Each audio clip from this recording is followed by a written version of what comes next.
Intuition is at the core of everything you do, whether you know it or not. You're either listening to your intuition, ignoring your intuition, letting it guide you a little bit, questioning it, all of that decision making that happens when you're wondering if you should take this direction, take that direction, how you feel about something.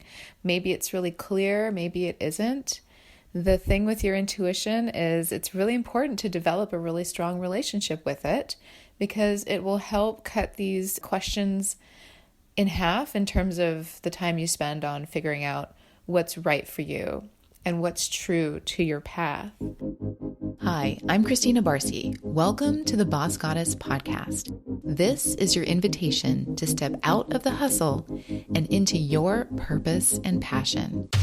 What's my secret? Podcasting. This is how I've up-leveled my life on multiple occasions when I was ready to bring my dreams to life. And it's how I help my clients realize their big dreams. This is where you become the boss goddess in your niche and gently bring your dreams to life.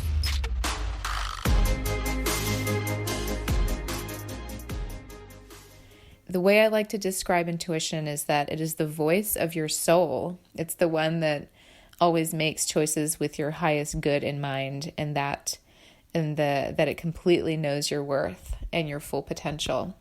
And our cognitive mind, our conscious mind, can sometimes get in the way of that. We can occasionally forget who that is or what our self-worth is. We turn it into a sliding scale, but the voice inside you that is your true self, which I like to say is your intuition, I believe it really is.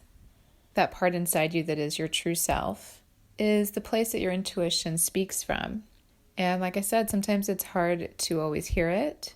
We just want to practice things that will help us turn the volume up on the intuition and turn the volume down on the uncertainty and fear and over-rationalization that gets in the way sometimes. So I do have an exercise for us today. It's called a core value exercise that kind of helps us develop a guideline that we can always have. And the idea behind core values is that they're at the core of you.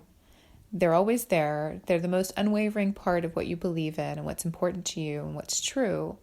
But as you do this exercise, I do want you to give yourself some permission to do it again at some point and see if anything's changed.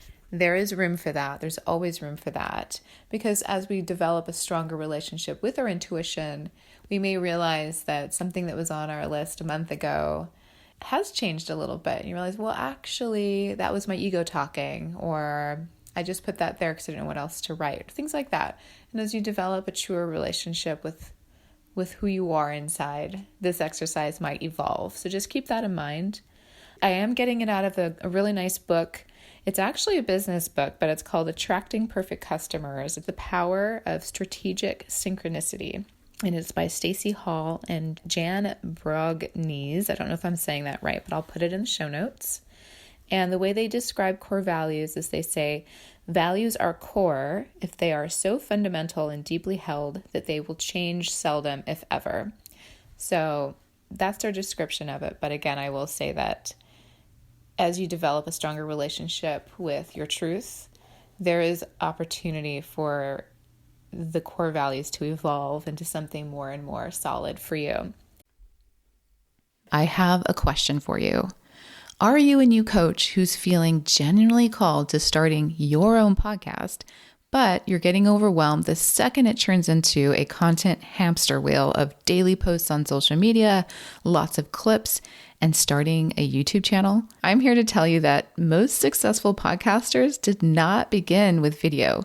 They started with audio and grew from there. You don't need fancy equipment. You don't need to start with a YouTube channel. And you don't even need to be on social media when you're starting your podcast. You just need to get clear on these 3 things. What success looks like for you when getting started, what matters now in the beginning and what doesn't, and how audio podcasting builds the very foundation for your new business. That's why I created a free audio podcasting action plan that will help you create a simple, grounded roadmap so you can start in the way that makes sense for you. You can grab it at boss-goddess.co/action plan, or just click the link in the show notes. Now back to our episode.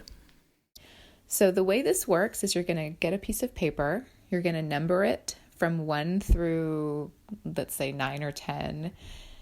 And you're going to write down the things that you feel are your core values, are your most important things. They can be, fun. It can be happiness. It can be joy. It can be integrity, confidence, dedication. And the way it works is whatever decision you make, whatever you embark on, the idea is that these fundamental things have to align with your endeavor.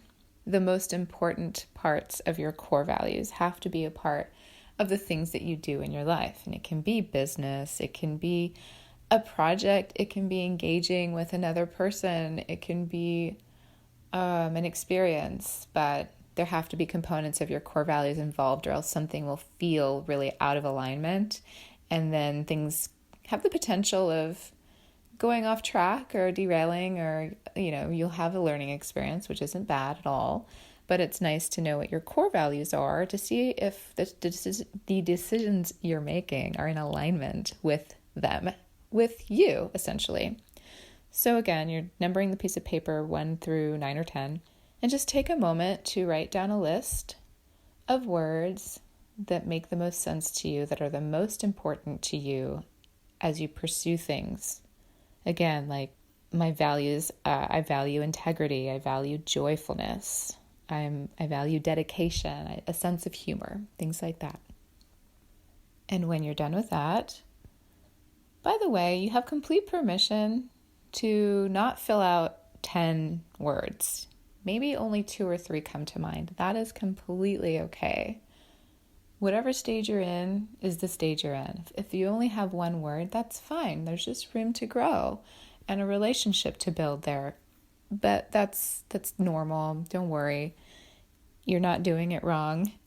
You don't have to fill it out all the way. You just do as much as makes sense to you. And from there, if you do have more than 2 or 3, I'd say circle about 2 or 3 that are the most important to you on that list. And you have less than that, then just circle 1. Let's just say 1 that's the most important.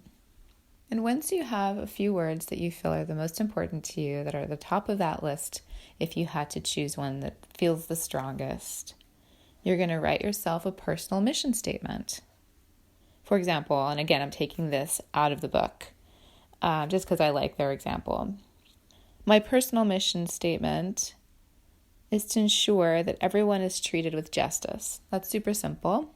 Like if you have 1 word and the most important one to you is justice, then your mission in life is to ensure that everyone is treated with justice. And that's going to be at the forefront of the things that you do and the choices that you make. Another example they have here is my personal mission is to ensure that I bring honesty, dedication, and service joyfully into everything I do for others. So it's another way you can phrase it. And of course, you can come up with your own if you feel something that feels different, but better for you, more intuitive. But it's along those lines. And if you do have a business, you can start figuring out if your mission statement is in alignment with your business.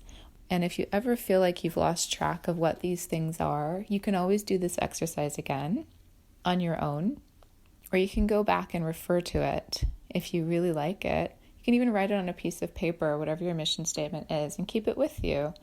And you can refer to it just to have, so that you know, so as a reminder of the things that are most important to you. So that is the exercise for today. I hope you enjoyed it. Till next time. Thank you so much for listening to the Boss Goddess podcast. If you enjoyed this episode and found it valuable, please share it with someone in your life who would also benefit. Word of mouth is still the best way to share podcasts. And I would also love to hear from you in the form of a review on Apple Podcasts. This really helps new listeners discover the show as well. And it makes this process for me so much more fulfilling to hear from you. Wishing you lots of love and magic. Until next time.